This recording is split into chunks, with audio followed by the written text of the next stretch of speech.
우리는 지난주 말씀에서 엘리멜렉 집안의 가까운 친족으로서 기업 물을 자의 책임이 있는 보아스가 나오미와 루스에게 엄청난 은혜를 베푸는 것들을 보면서 우리의 기업 물을 자가 되어주시는 하나님에 대해서 함께 생각하며 말씀을 나누었습니다. 우리를 다시 자녀 삼아 주시기 위해서 모든 것들을 계획하신 좋으신 아버지 되시는 하나님, 우리의 모든 죄를 대신해서 벌 받으시고 대속제물이 되어주시는 예수 그리스도, 또 우리 영혼 가운데 임하셔서 우리가 하나님의 자녀된 것을 보증해 주시고 영원토록 떠나지 않고 우리 가운데 우리를 늘 돕고 계시는 성령 하나님, 이 삼위 하나님이 우리의 영원한 기업 물을 자가 되어주신다고 했죠. 따라서 우리는 하나님께 관심을 가지고 또 사람에게 관심을 가지고 하나님의 말씀에 귀를 기울여 순종하고 또 사람을 사랑함으로 우리의 영원한 기업 물을 자 하나님을 그들에게 소개해주고 또 우리가 그들에게 기업 물을 자로서의 책임을 다해야 하는 것이 있다면 작은 부분에서라도 그것들을 실행에 옮기면서 그들을 사랑해 주어야 한다고 그렇게 말씀을 함께 나누었습니다. 우리가 그렇게 이 시대의 기업 물을 자로 우리가 그렇게 살아가고 또 우리의 영원한 기업 물을 자가 되시는 예수님을 그렇게 자랑한다면 우리의 삶 가운데 영원한 기업 물을 자가 되어주시는 하나님과 함께 행복하게 동행하며 은혜롭게 살아갈 수 있게 될 것입니다. 저와 여러분들 가운데 날마다 그 은혜가 넘쳐나게 되기를 주님의 이름으로 축원드립니다. 여러분, 이제 오늘 말씀을 함께 나누려고 합니다. 보통 사람들이 함께 어울려 사는 사회에서는 서로 잘 모르지만 인식하지 않고 있지만 서로 주고받는 것들이 있습니다. 이웃이나 직장 동료가 나를 잘 대해주면 나도 그에게 잘 대해주게 되죠.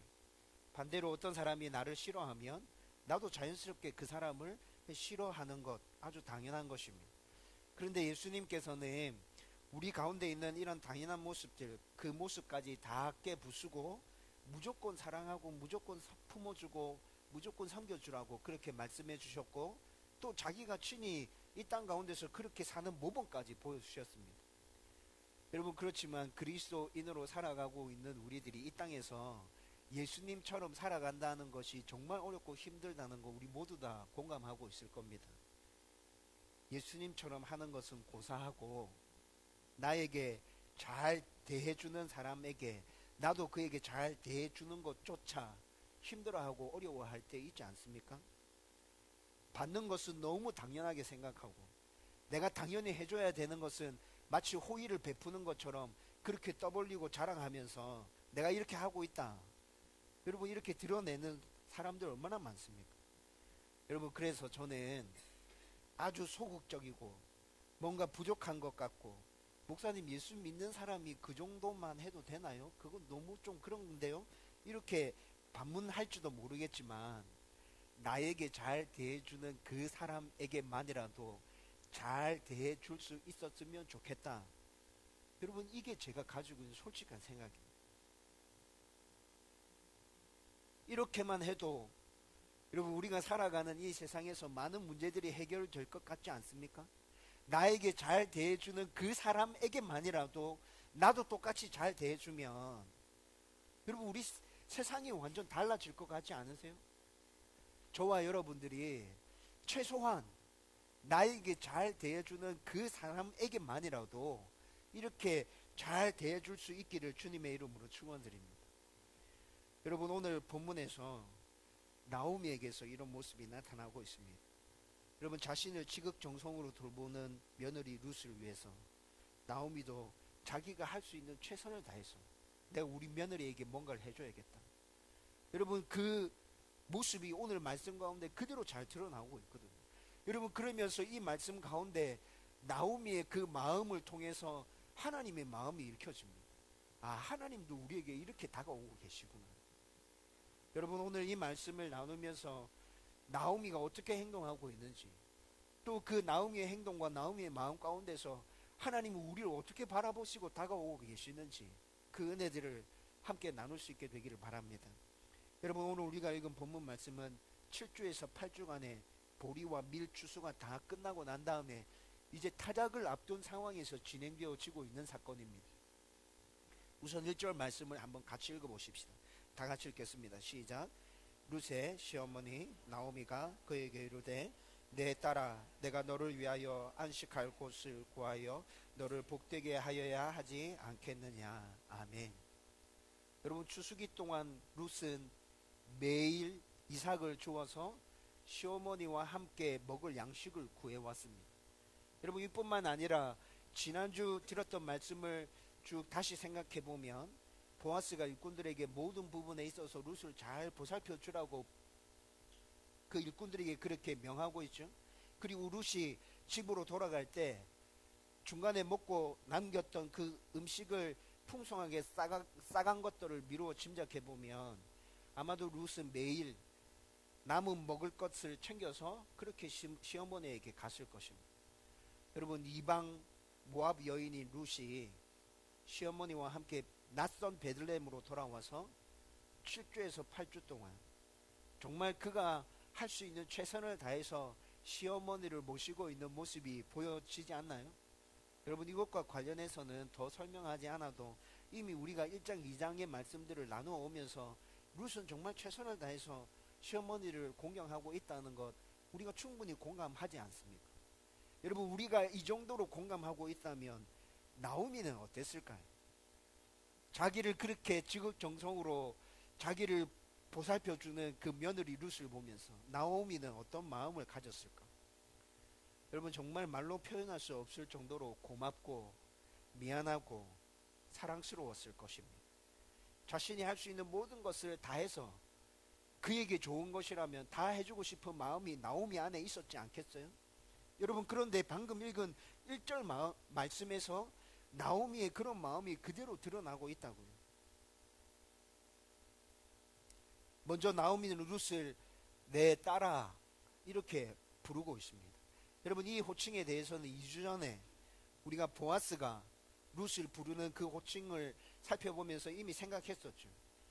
나이 많은 사람이 나이 어린 여자를 부를 때 내 딸아 이렇게 부른다고 했습니다. 또 주인이 여종을 부를 때도 내 딸아 이렇게 부른다고 했죠. 그런데 보아스가 룻을 부를 때는 그런 의미로 이 호칭을 사용한 것이 아니라 정말 내 딸을 대하는 것처럼 내 사랑하는 딸을 대하는 것처럼 그에게 모든 것들을 다 해주고 싶은 그 마음으로 보아스가 룻을 향해서 내 딸아 이렇게 부르고 있다고 함께 말씀을 나누며 생각했지 않습니까? 오늘 본문에 나타나는 나오미가 룻을 부를 때 내 딸아 라는 이 호칭도 그런 마음을 담고 지금 룻을 나오미가 부르고 있습니다. 내가 할 수 있는 최선을 다해서 너에게 할 수 있는 것 모든 것 내가 다 해주고 싶구나. 이 강한 의지가 이 호칭 가운데 분명히 포함되어져 있다는 것이죠. 그리고 나오미의 이 의지를 또 분명하게 확인할 수 있는 것들이 말씀에서 계속 나타나고 있습니다. 먼저 첫 번째는 너를 위하여 안식할 곳을 구하여 라고 말씀하고 있는데 여기서 사용된 구하여라는 이 말이 히브리어로 살펴보면 미완료형으로 되어져 있습니다. 구하여라는 이 말은 동사인데 미완료형, 완료되지 않은 행동을 나타내는 동사로 사용되어지고 있다고요. 여러분 이게 무슨 말이에요? 네가 안식할 곳을 찾을 때까지 나는 계속해서 알아볼 것이고 너가 정말 편안하게 안식할 곳을 찾을 때 나는 이 일을 그만둘 거야. 근데 그게 그렇게 되지 않으면 나는 계속 이 일을 할 거야 라는 의지가 이 말 안에 포함되어져 있다는 거죠. 그리고 두 번째는 너를 복되게 하여야 하지 않겠느냐 라고 말하면서 의문형 문장으로 이 문장을 마무리하고 있습니다.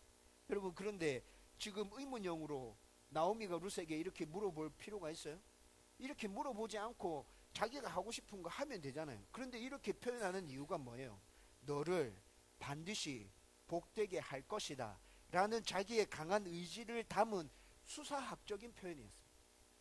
자기의 의지와 자기의 결단을 강조해서 상대방에게 전달해 주기 위한 표현이었다고. 여러분 이 표현에서도 나오미의 강력한 의지가 드러나고 있죠. 여러분 그런데 베들레헴으로 돌아올 때의 나오미의 모습을 한번 생각해 보십시오. 베들레헴으로 돌아올 때 나오미는 새로운 삶을 시작하려는 의욕이 없었어요. 자신의 삶이 나아질 것이라는 것에 대해서 기대하지 않았습니다. 이스라엘 땅에 하나님의 긍휼과 하나님의 은혜가 새롭게 임한다는 소식을 듣고 돌아가야겠구나, 돌아가야 내가 살 수 있겠구나 라는 결단을 하고 결심을 하고 모압에서 베들레헴으로 돌아오기는 했는데, 여러분 돌아올 때의 나오미의 모습은 새로운 삶에 대한 기대가 충만해 있었던 게 아니었다고요. 여러분 그것이 어디에서 드러납니까? 여러분 2장 첫 부분에서 룻이 먹을 양식을 위해서 나오미에게 어머니 이삭을 좀 주우러 나가겠습니다 이렇게 허락을 구할 때 나오미가 아주 간단하게 답합니다. 그래 가라. 그러고 난 다음에 더 이상 말을 해주지 않아요. 그리고 이삭을 주우러 나가는 룻과 함께 따라 나서지도 않습니다. 룻만 이삭 주우러 나갔죠. 여러분 나오미의 이런 모습이 학자들이 얘기하기로는 아무런 의욕이 없는 상황이에요. 베들레헴으로 돌아오기는 왔지만 뭔가 새로운 일들을 해보려는 의지도 없고 기대감도 없고 그런 상태에 나오미가 있다라고 말하고 있죠. 여러분 이런 나오미가 7주에서 8주 동안의 기간이 지나면서 지극정성으로 자기를 섬겨주는 룻을 보며 일상 삶 가운데 하나님의 은혜가 임하고 있다는 것을 나오미가 발견하게 됩니다. 그리고 시간이 흐르면 흐를수록 그 하나님의 은혜는 더 분명하고 구체적으로 우리 가운데 임하구나 라는 것들을 발견하게 되죠. 여러분 이뿐만이 아니라 말로 표현할 수 없을 정도로 룻에 대한 고마움과 미안함이 생겼고, 그래서 나오미도 어느 순간 의욕 없었던 그 마음을 고쳐먹고 하나님의 은혜가 이렇게 임하고 있다면, 룻이 저렇게까지 나를 섬겨주고 있다면 나도 룻을 위해서 뭔가를 해야겠다, 그렇게 결단하고 마음을 바꾼 것 같습니다. 여러분 그리고 나오미의 이 결심과 강한 의지는 구체적인 계획으로 오늘 말씀 가운데서 드러나고 있죠. 나오미는 1절 말씀에서 먼저 그가 실행하려고 하는 구체적인 계획으로 이렇게 말합니다. 너를 위하여 안식할 곳을 구하여. 여러분 이 말은 재혼을 의미하는 것입니다. 고대 팔레스타인의 지역은 철저한 남성 중심의 사회였고, 여인의 제일 가는 복은 좋은 남편과 결혼해서 아들을 낳고 그리고 조상들이 물려준 그 땅들을 잘 가꾸어서 평안하게 사는 것. 여러분 이것이 이때 이 당시에 여인이 누릴 수 있는 최고의 복이라고 생각했다고요. 여러분 그런데 나오미와 룻의 상황을 한번 생각해 보십시오. 모압에서 이 복이 완전히 산산이 조각났지 않습니까? 잘 살아보겠다고 자기 소견에 오른 대로 고향 땅을 등지고 모압으로 떠났는데 거기서 남편을 잃었고 아들을 잃었고 대를 이을 손주도 없었고 조상들이 물려준 기업들은 그곳에서 다 날려버렸습니다. 나오미에게 이 당시에 여인이 누릴 수 있는 복이라고 말하는 것 단 한 가지도 남아있는 것이 없었다고요. 여러분 또 유대인에게는 계대 결혼이라고 하는 법이 있어서 남편의 형제들이 있다면 며느리들은 희망을 품을 수 있는 그런 상황이 되죠. 그런데 지금 나오미에게 남은 아들이 있습니까? 없지요. 두 아들 다 죽었습니다. 그리고 나오미는 늙어서 출산할 수도 없습니다. 여러분 이 며느리들을 데리고 베들레헴으로 돌아가면 모압 이방 여인들, 유대인들의 관습대로라면 짐승 취급 당하는 것 불보듯 뻔하게 보입니다. 그래서 1장 9절에서 나오미가 베들레헴으로 돌아가야겠다 결정하고 며느리들과 함께 길을 떠났는데 도중에 뭐라 얘기합니까? 돌아가라. 니네들 나랑 함께 가면 소망이 없다. 니네들이 받을 수 있는 복이라고는 단 한 가지도 나의 가운데 남아있는 게 없어. 너 베들레헴으로 돌아가면 너희들 짐승처럼 사람들이 취급할 거야. 유대인 남자와 결혼하는 거 꿈도 못 꾼다. 그냥 친정으로 돌아가서 모압 남자 만나서 결혼해서 행복한 가정 꾸려라. 그것이 내가 너희들에게 해줄 수 있는 최선이다. 여러분 이렇게 나오미가 며느리들을 설득해서 돌려보내고 있잖아요. 여러분 그런데 오늘 말씀에서 나오미의 이런 생각이 7주에서 8주의 시간을 보내는 동안 완전히 바뀌어졌다는 것을 확인하게 됩니다. 베들레헴으로 돌아올 때는 룻이 재혼하는 것 불가능하다 생각하고 있었습니다. 그런데 7주와 8주 정도 되는 시간을 보내면서 룻을 유대인 남자와 재혼시켜야겠다고 나오미가 생각하고 있습니다. 그리고 그 재혼의 대상은 보아스였고, 이 결혼에 발벗고 나서는 나오미의 모습이 오늘 본문 가운데 나타나고 있다는 것이죠. 여러분, 나오미의 이런 모습을 보면서 기업 물을 자인 보아스가 등장했기 때문에 자기의 욕심을 챙길 요량으로 이렇게 하고 있다라고 말하는 학자들이 있습니다. 여러분, 우리가 이미 기업 물르는 자의 법에 대해서 한번 살펴봤잖아요. 여러분, 가족이나 가까운 친척들은 내가 형편이 어려워서 팔아치운 그 땅에 대해서 다시 사서 되돌려 줘야 될 의무가 유대인 사회에서는 그런 법이 있다고 했잖아요. 그런데 지난주에 보아스가 엘리멜렉 집안의 기업 물을 자 중 한 사람이라는 것이 분명히 드러났습니다. 물론 뒤에 이야기를 읽어보면 보아스보다도 더 가까운 친족이 한 명 있긴 했습니다. 그런데 우연으로 가장에서 계속 역사하는 하나님은 룻과 보아스를 지금 계속 엮어주고 있죠. 여러분, 하나님의 이 역사가 나오미 가운데도 분명히 보여졌을 거예요. 보아스보다 더 가까운 친족이 있긴 하지만 하나님은 지금 보아스와 룻을 계속 엮고 계시는구나. 그러면 보아스에게 붙어야겠다. 여러분, 이런 생각 나오미 당연히 들지 않겠어요? 여러분, 그래서 보아스를 통해서 자기의 기업을, 자기의 땅을 되찾고자 하는 나오미의 욕심에서 이런 일을 진행하고 있다라고 말하는 학자들이 있습니다. 여러분, 그런데 이 주장이 그럴듯해 보입니다. 나오미가 정말 이런 생각으로 일을 꾸민 것일 수도 있습니다. 여러분, 그런데 룻에 대한 나오미의 마음, 제가 오늘 설교를 시작하면서 좀 말씀드렸죠. 룻에 대한 나오미의 마음. 여러분, 정말 정상적인 시어머니라고 하면 그렇게 지극정성으로 자기를 돌봐주는 며느리를 보면서 여러분, 정말 나오미와 같은 이런 마음, 쟤한테 내가 해줄 수 있는 모든 걸 다 해줘야겠다. 여러분, 이런 마음 가지는 건 당연한 거 아닙니까? 또 2절 말씀에서 나오미가 보아스를 칭할 때 뭐라 칭하냐 하면 기업 물을 자로 칭하지 않습니다. 오늘 우리가 읽었던 2절 말씀에 보면 기업 물을 자인 보아스 이렇게 얘기하지 않고 그냥 가까운 친족 이렇게 얘기합니다. 여러분, 이런 것들을 보면 나오미는 지금 진짜 룻의 행복을 위해서 이 결혼을 진행시키고 있다는 것, 여러분, 저는 이것이 더 설득력 있게 보입니다. 자기의 욕심을 챙기려고 하는 게 아니라 자기를 지극정성으로 돌보고 있는 룻이 정말 행복해지면 좋겠다는 그 간절한 소망을 가지고 나오미가 지금 보아스와의 결혼을 진행하고 있구나. 여러분, 나오미는 이런 마음으로 지금 이 결혼을 진행시키고 있는데, 여러분, 다음 주에 가서 생각해 보겠지만 룻은 어머니의 마음을 제대로 이해하지 못했어요. 그래서 여러분, 룻이 어머니가 시킨 대로 지금 보아스에게 가서 어머니가 시킨 대로 다 하거든요. 근데 이게 굉장히 이상한 행동이었다고요. 보아스가 룻에게 묻습니다. 네 지금 왜 이렇게 하는데? 여러분, 이렇게 물을 때 룻이 뭐라 답하냐면 당신이 우리 가문의 기업 물을 자가 되기 때문입니다. 이렇게 답합니다. 여러분, 지금 룻은 어떤 생각을 가지고 그렇게 답하고 있는 걸까요?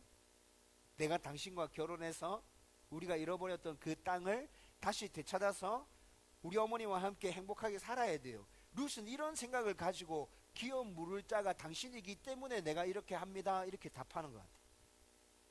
여러분, 나오미와 룻이 가지고 있는 생각이 지금 완전 다른 거죠. 나오미는 룻의 행복을 위해서 그냥 순수하게 룻이 행복하게 잘 살았으면 좋겠다. 여러분, 이런 생각을 가지고 이 일을 진행하고 있고, 룻은 내가 희생해서라도 우리 어머니에게 땅을 다시 되찾아주고 우리 어머니와 함께 행복하게 살아야겠다. 여러분, 룻은 이런 마음으로 지금 이 일에 뛰어들고 있다는 거죠. 여러분, 그리고 이후에 진행되어지는 이 말씀들을 또 쭉 살펴보면 나오미는 정말 룻이 행복하게 잘 살았으면 좋겠다, 이 간절한 소망을 가지고 일을 구체적으로 진행시키고 있는 것도 나타납니다. 7주에서 8주간의 추수가 끝나면 추수한 것을 다 모아서 타작하게 됩니다. 여러분, 타작을 할 때가 나오미가 계획한 일이 일을 진행하기에 아주 좋은 적기라고 생각한 것 같습니다. 여러분 그 이유는 보통 사람들은 수확을 거두어 들이거나 좋은 일이 있을 때 기분이 좋아지고 마음이 넓어지고 여유가 생기면서 다른 사람들이 어려운 일들을 부탁하더라도 흔쾌히 해줄게 이렇게 답할 수 있는 확률이 굉장히 높아지잖아요. 여러분 우리도 그런 게 보편적인 모습 아닙니까? 여러분 그리고 타작을 하기 위해서는 알곡 이외의 쭉정이와 즙들을 날려보낼 바람이 필요했죠. 이때 이 당시는 기계로 하는 게 아니라 순수하게 바람에 의해서 타작을 진행하는 거니까. 여러분 그런데 이 지역은 해가 질 무렵부터 서쪽의 지중해로부터 바람이 불어오기 시작했습니다. 또 한낮에 뜨거운 햇볕을 피하기 위해서도 밤에 일하는 것이 훨씬 수월했습니다. 여러분 그래서 이 당시의 타작은 한밤중에 진행되어지는 것이죠. 그래서 나오미는 3절 말씀에 나타나듯이 보아스가 타작하는 그 밤에 목욕하고 기름 바르고 의복을 입고 타작마당으로 가라 라고 지시합니다. 여러분 3절의 이 말씀을 읽는 성도들이 잘 이해되어지지 않는 부분이 바로 밤에 타작을 한다고? 이게 잘 이해되지 않죠. 그런데 방금 제가 설명해 드린 것 들었으면 아 그렇구나 금방 이해될 겁니다. 또 나오미가 룻에게 목욕하고 기름을 바르고 옷을 입고 가라고 시키는 것은 보아스가 반할 정도로 예쁘게 꾸미고 가라는 것이구나 라고 생각합니다. 그렇지만 이 말은 그런 말이 아닙니다. 과부의 신분을 벗어버리고 결혼할 준비가 된 성숙한 여인의 모습으로 보아스에게 다가가라 라는 의미입니다. 여러분 남편이 죽은 과부는 일정 기간 남편의 죽음을 애도하는 것이 유대인의 법이었죠. 이 기간은 과부의 의복을 입어야 했었고 또 여러 가지 행동에 있어서 제약이 따라왔습니다. 여러분 그런데 목욕을 하고 기름을 바르고 의복을 입는다는 것은 그 애도의 기간이 끝났다는 것을 의미하는 것입니다. 여러분 사무엘 하 12장 20절 말씀에 보면 이와 똑같은 상황이 등장하고 있거든요. 여러분 다윗이 밧세바와 간음함으로 인해서 그 사이에서 자녀가 태어났습니다. 그런데 하나님께서 다윗의 그 죄에 진노하심으로 그 아이를 벌로 죽게 하겠다 말씀하시죠. 여러분 그때 다윗은 자신의 죄를 회개하면서 하나님의 긍휼을 구하고 금식하면서 기도합니다. 그런데 그 아이가 죽었다는 소식이 들리자 목욕하고 기름을 바르고 의복을 입고 음식을 먹었다고 성경은 기록하고 있죠. 자신이 회개하고 하나님의 긍휼을 구하면 혹시 하나님께서 그 뜻을 돌이키셔서 내 아이를 살려주실 줄도 모른다 라는 생각으로 이렇게 했는데 여러분 하나님께서 심판하신다 말씀하신 그대로 아이를 데려가셨습니다. 이제는 더 이상 다윗이 할 수 있는 것이 없습니다. 자기가 이렇게 한다고 해서 죽은 아이가 되살아 오는 것도 아니잖아요. 그래서 다윗은 이제 더 이상 애도할 필요가 없다. 애도의 기간은 끝났다.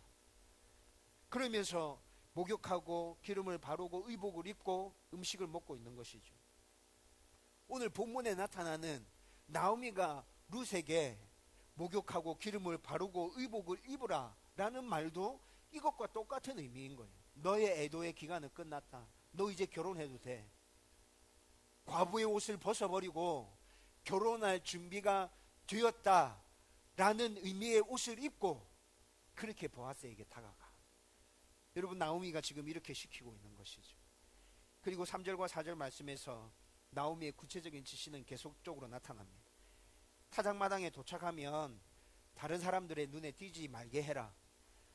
여러분 아마 다른 사람들의 시선을 의식해서 이렇게 말하고 있는 것 같습니다. 여러분 지금 돌아가는 상황이 여러분 생각해 보세요. 이방 여인이 이렇게 나는 결혼할 준비가 됐어요 라는 의미의 옷을 이렇게 딱 차려입고 밤에 타작마당에 등장하는 것, 여러분 꼬리치는 것으로 보이지 않습니까? 또 보아스가 일을 다 마치고 먹고 마시고 난 후에 잠자리에 들면 그때 발치에 이불을 들고 거기 누우라 라고 지시합니다. 여러분 일을 다 끝내고 배부르게 먹고 난 후에 굉장히 여유로움, 여러분들도 다 경험해 봐서 알잖아요. 여러분 그리고 발치에 이불을 들고 누우라 라는 이 말은 여러 가지로 해석할 수 있습니다. 학자들이 이에 대해서 지금 아주 치열하게 계속 논쟁하고 있는 중입니다. 그런데 그 여러 가지 해석들 중에 제가 받아들이는 것은 연약한 자가 자기를 보호해 줄 것을 요청하는 겸손한 자세로 청원하는 모습, 저는 이렇게 해석하고 있는 학자의 견해를 받아들입니다. 룻이 지금 겸손한 자세로 당신이 나에게 이런 의무가 있는데 나를 그렇게 보호해 주면 좋겠습니다 라고 요청하는 의미에서 발치의 이불을 들고 거기에 눕는다. 저는 이렇게 받아들인다.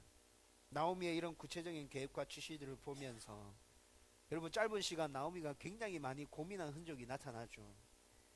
그리고 3절과 4절의 지시는 전부 명령형으로 되어져 있습니다. 이렇게 해라, 딱 부러지게 명령하고 있습니다.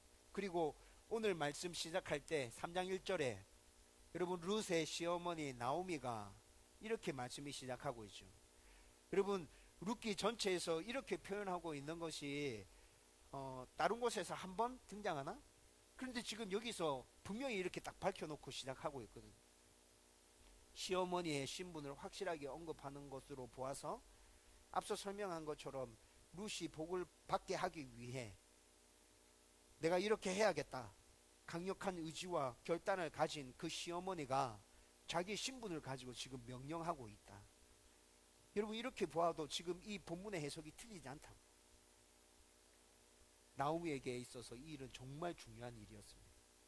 이 일이 잘 청사되어서 룻이 정말 행복하게 살았으면 좋겠다. 여러분, 이 마음이 지금 철철철 넘쳐나고 있는 것이죠. 나오미의 이런 간절함을 아는지 5절 말씀에서는 룻도 나오미의 모든 지시에 순종하겠다고 답합니다. 그런데 여러분, 룻의 입장에서 나오미의 이 지시에 순종하는 것은 절대로 쉬운 일이 아닙니다. 이 당시의 타작마당은 남성이 주로 일하는 곳이고, 그리고 성범죄가 굉장히 많이 일어나는 장소였습니다. 그리고 룻은 이방 여인의 신분이잖아요. 여러분, 이런 상황에서 밤에 결혼할 준비가 되었다는 표를 내면서 타작마당으로 향하는 것, 음행하는 여인으로 보이지 않나요? 그렇지 않다고 해도 여러분, 여인이 먼저 이렇게 하고 남자에게 다가가는 거, 이거 정말 자존심 상하는 일 아닙니까? 그런데 룻은 나오미에게 아무 말 하지 않습니다. 모든 위험을 다 감수하고서라도, 내 자존심을 구겨서라도 순종하겠습니다, 이렇게 답하죠. 아마 룻은 시어머니를 잘 모셔야 한다는 생각으로 내가 위험을 무릅쓰고라도 보아스를 통해서 기업을 물을 수 있다면 내가 이렇게 해야겠다, 그렇게 생각했을 수도 있습니다. 또 정말 하기 싫었지만 그냥 시어머니가 이렇게 간절하게까지 명령하고 이렇게 애원하듯 이렇게 매달리는데 내가 해드려야지, 이렇게 생각하고 그냥 그대로 했을 수도 있어요. 여러분, 저는 오늘 말씀을 이렇게 쭉 살펴보면서 이 말씀 가운데 나오미의 모습을 통해서 드러나고 있는 하나님의 모습이 계속 보여집니다. 나오미는 베들레헴으로 돌아온 후에 하나님의 은혜가 임한다는 것을 깨달으면서 자신을 잘 보살펴준 룻이 복받기를 간절히 원하고 그렇게 되었으면 좋겠다는 마음으로 모든 일들을 철저하게 계획하고 그렇게 준비하고 있죠. 그렇지만 자기가 룻에게 직접 복을 부어줄 수는 없지 않습니까? 또 자기가 계획한 일이 정말 룻에게 복이 될 것인지 나오미는 장담할 수 없습니다. 여러분, 우리 삶에서도 좋은 의도로 철저히 계획하고 준비한 일이 어그러지는 것들을 얼마나 많이 경험하면서 살아갑니까? 여러분, 나오미의 이 계획도 잘못될 수 있는 여지가 너무나도 많죠. 그러나 우리 하나님은 나오미가 룻을 생각하는 것보다 더 우리가 복받기를 간절히 원하고 계십니다. 그리고 하나님 우리에게 직접 복을 주실 수 있는 분이십니다. 아니, 하나님이 우리에게 복 그 자체가 되신 분이시죠. 또 하나님이 주시는 복은 우리 눈에는 복이 아닌 것처럼 보일 수 있지만 분명히 우리에게 유익한 것이며 절대적으로 필요한 것들입니다. 이뿐만이 아니라 이렇게 복 주시기 위해서 완벽한 계획을 세우시고 모든 일들을 손수 진행하고 계신 분이 바로 우리의 아버지 되신 하나님이십니다. 지금도 하나님의 복은 우리에게 임하고 있고 앞으로도 계속해서 그 하나님의 복은 우리에게 임할 것입니다. 여러분, 영적인 시각을 열어서 바라보기 시작하면 우리 가운데 임하는 놀라운 하나님의 복이 보여지기 시작할 것입니다. 우리에게 부어주신 이 하나님의 복 중에 최고의 복이 바로 예수님이잖아요. 예수님을 통해 하나님의 모든 복이 우리에게 임했고, 그렇게 하려고 하나님께서 모든 일들을 계획하셨고, 예수님을 죽음에까지 내어주시면서 완벽하게 모든 일들을 다 진행해 주셨죠. 예수님을 구주로 믿는 저와 여러분들은 이미 이 복을 누리고 있고 앞으로도 엄청난 이 복을 계속 누리면서 살아가게 될 것이라고. 그리고 오늘 말씀에서 룻이 나오미의 지시에 순종하는 것처럼 하나님께서도 이 복을 누리기를 원한다면 하나님의 말씀에 순종하라고 그렇게 말씀하십니다. 하나님의 말씀에 순종할 때 하나님께서 약속하신 모든 복을 받아 누릴 수 있음에 대해서는 성경에서 계속 말해주고 있는 것 아닙니까? 여러분, 가장 대표적인 말씀이 신명기 28장에 나타나는 순종할 때의 복과 불순종할 때의 저주. 여러분, 많이 들어보신 말씀이잖아요. 여러분, 간략하게 요약하면 순종할 때 하나님께서 어떤 복을 주신다 말씀하십니까? 우리가 하나님의 말씀에 순종할 때 너희들이 어디에 있든지, 너희들이 누구와 있든지, 너희들이 무슨 일을 하고 있든지 너희에게 속한 모든 것이 복받게 될 것이다. 내가 기필코 복 주고 말 거야. 여러분, 신명기 28장의 복에 대한 선언이 그런 말씀이라고요. 니네들이 복받기 싫다고 도망 다녀도 내가 끝까지 쫓아가서 너희들에게 복 줄 거야. 저와 여러분이 정말 복을 받기를 원한다면 여러분, 복의 근원 되시는 하나님만을 붙들고 하나님 말씀에 온전히 순종해야 될 것 같지 않습니까? 여러분, 그러면 세상의 것과는 비교할 수 없는 엄청난 복들이 우리 가운데 임하게 될 것입니다. 저와 여러분들이 하나님만을 붙들고 하나님 말씀에 온전히 순종하기 위하여 몸부림치고 나가면서 이 하나님의 은혜와 복을 누리게 되기를 주님의 이름으로 축원드립니다. 이제 오늘 말씀을 결론 지으려고 합니다. 여러분, 오늘 본문에서처럼 나오미와 룻이 서로에게 잘해 주었기에 서로에게 더 큰 복이 임하기를 소원하는 것과는 다르게 우리는 하나님께 아무것도 해드린 것이 없는데 하나님은 그냥 무조건 우리에게 복 주시기를 원하고 계십니다. 나오미가 룻에게 복이 임하기를 소원하면서 강한 의지로 철저한 준비로 일을 진행하고 있는 것과 우리가 복받기를 원하시는 하나님의 간절함과 하나님의 의지는 비교할 수조차 없습니다. 우리가 복받기를 원하시는 하나님의 간절함과 의지는 여러분 영원한 것이며 확실한 겁니다. 나오미가 계획한 건 될 수도 있고 안 될 수도 있잖아요. 그러나 하나님께서 우리에게 복 주시기로 계획한 건 반드시 되고 마는 꼭 이루어지는 것이라고. 그리고 그냥 하나님을 믿고 순종하기만 하면 된다고 우리에게 말씀하십니다. 이 간단한 원리를 밀어내고 세상 사람들은 완벽하지도 않고 탁월하지도 않은 자기 자신의 노력과 능력으로 복 받으려고 발버둥 치고 있죠. 혹시 저와 여러분들이 그렇게 하고 있는 건 아닙니까? 저와 여러분들이 하나님을 온전히 신뢰하면 하나님이 우리 가운데 넘치는 복을 부어주실 것입니다. 하나님의 말씀에 순종하기 위해 몸부림치면 그 순종이 완벽하지 않다 하더라도 하나님은 우리에게 복 주실 것입니다. 하나님의 복은 우리가 생각하는 세상적인 복보다 훨씬 귀하고 우리에게 꼭 필요한 것이 임하는 것입니다. 저와 여러분들이 하나님을 온전히 신뢰하고 순종함으로 이 하나님의 은혜와 복을 누릴 수 있게 되기를 주님의 이름으로 축원드립니다.